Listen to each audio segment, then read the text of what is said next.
Süleyman пайғамбар деген пайғамбар болған баяғыда. Анау әскермен келе жатса бір құмырсқа дәу тасты, мынадай дәу тасты несімен тістеп тасып жатыр екен жаңағы. Сонда құмырсқа не істеп жатсың десе, мына тауды бітіру керек деп айтады дейді тасты. Бітіріп не істемекші десе, ар жағында әйел құмырсқа бар дейді, неке қиғымыз келіп жатыр дейді. Есіктің алдындағы тасты алып таста деп айтты дейді. О, айналайын сен. Өзі бір құмырсқа білесіздер ғой, мир животных деген программада айтады ғой, бір құмырсқа бір күрішті бір жыл жейді екен.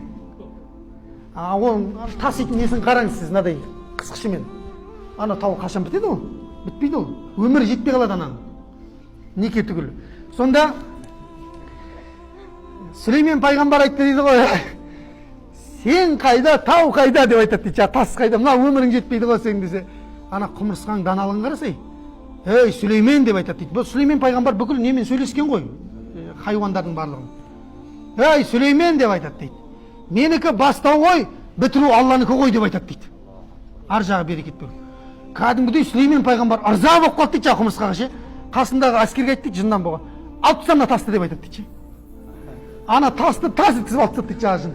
Сонда құмырсқа күліп тұрып айтады дейді, көрдің ба Сүлеймен, мен бастадым, Алла өзі бітірді деп айтады дейді.